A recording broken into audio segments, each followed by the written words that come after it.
बशर अल असद के रिजीम के गिरने की, दमास्कस में रेबल फोर्सेस ने असद की सरकार को उखाड़ फेंका है।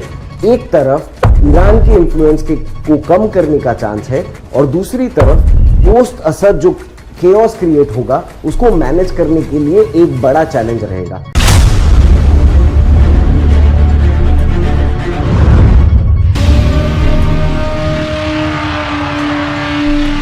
बशर अल असद के रिजीम के गिरने की और उनके मॉस्को भागने की।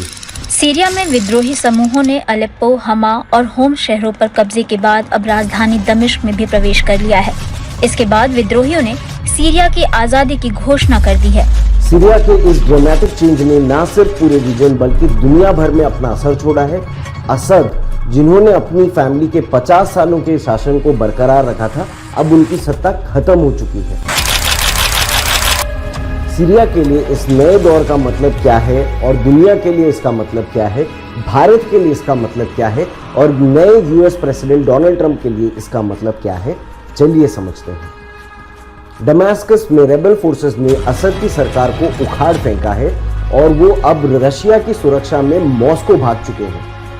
असद के रजीम गिरने का मतलब सिर्फ एक और तानाशाह का अंत नहीं है दोस्तों, बल्कि पूरे मिडिल ईस्ट के पावर डायनामिक्स का बदलने का है। उनका विद्रोही गुट HTAS ने दावा किया है कि एक काले अध्याय का अंत हो गया है और एक नई शुरुआत हो रही है। सीरिया में अब एक पावर वैक्यूम है जो इंस्टेबिलिटी और नए खतरे ला सकता है और इसका असर सिर्फ मिडिल ईस्ट तक सीमित नहीं रहेगा। यूनाइटेड स्टेट्स के लिए ये एक क्रिटिकल मोमेंट है। डोनाल्ड ट्रंप जो अभी अपनी प्रेसिडेंसी शुरू करने ही वाले हैं, उनके सामने रशिया के फ्यूचर को शेप करने का एक अनोखा मौका है। एक तरफ ईरान के इन्फ्लुएंस को कम करने का चांस है और दूसरी तरफ पोस्ट असद जो केओस क्रिएट होगा उसको मैनेज करने के लिए एक बड़ा चैलेंज रहेगा। सीरिया की राजधानी दमिश्क से कई ऐसी तस्वीरें भी सामने आई हैं जिसमें लोग जगह जगह जश्न मनाते दिख रहे हैं। खबर अंतर्राष्ट्रीय जगत से, जहां सीरिया की राजधानी दमिश्क में विद्रोही जश्न मना रहे हैं। ट्रंप के लिए ये एक बड़ा जियोपॉलिटिकल लिटमस टेस्ट होगा और उनकी लीडरशिप का असर सिर्फ रशिया पर नहीं पूरे रीजन पर पड़ेगा।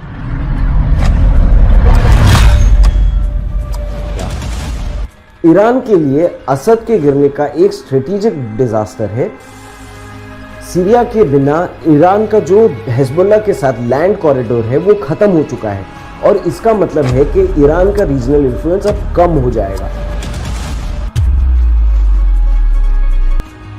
उनकी शिया क्रेसेंट वाली जो स्ट्रैटेजी है अब वीक हो चुकी है और तेहरान को अब अपने सर्वाइवल के लिए नए प्लान्स बनाने पड़ेंगे। रशिया, जो असद का सबसे बड़ा बैकर था, अब एक बड़ी जियोपॉलिटिकल हार का सामना फेस कर रहा है।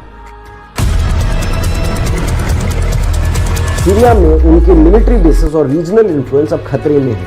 और ये खबर आ रही है कि विमान से राष्ट्रपति बशर अल असद सीरिया छोड़कर भाग चुके हैं। ये सिर्फ रशिया की मिडिल ईस्ट में क्रेडिबिलिटी की बात नहीं है, बल्कि उनकी एंटी वेस्ट स्ट्रैटेजी को भी वीक करता है। टर्की के लिए असद का गिरना एक मिक्स्ड अपॉर्चुनिटी है।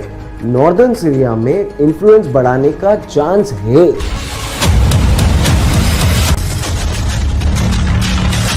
लेकिन नए रेफ्यूजी सर्जेस और एक्सट्रीमिस्ट ग्रुप्स का खतरा उनके बॉर्डर्स को नए टेंशन में ला देगा।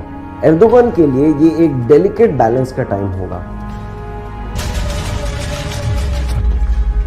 इजराइल के लिए ईरान और हिजबुल्लाह का वीक होना एक स्ट्रेटेजिक एडवांटेज है, लेकिन सीरिया की इंस्टेबिलिटी नए खतरे भी ला सकती है। एक्सट्रीमिस्ट ग्रुप्स का इमर्जेंस एक रियल थ्रेट बन के रहेगा और इजराइल को अपनी डिफेंस स्ट्रेटेजीज को रीइंफोर्स करना पड़ेगा। यूरोप में रेफ्यूजी सर्जेस और नए एक्सट्रीमिस्ट थ्रेट्स का असर असाइलम सिस्टम और सिक्योरिटी सिस्टम्स पर पड़ेगा। अब आते हैं इंडिया पर। इंडिया के लिए सीरिया की इंस्टेबिलिटी का मतलब है ऑयल मार्केट्स और ट्रेड रूट्स पर इंपैक्ट। इंडिया को गल्फ नेशंस के साथ अपने रिलेशनशिप्स और स्ट्रॉन्ग करने पड़ेंगे और रीजनल सिक्योरिटी पर खासा फोकस बढ़ाना होगा। असद का गिरना एक मेजर जियोपॉलिटिकल टर्निंग पॉइंट है।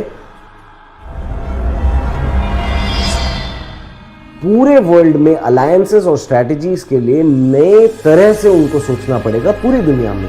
डोनाल्ड ट्रंप की इनकमिंग एडमिनिस्ट्रेशन का रिस्पॉन्स इस टाइम पर क्रिटिकल होगा और दुनिया में ये देख रही होगी दुनिया भर कि पीस का मौका बनेगा या एक नए क्राइसिस की शुरुआत होगी।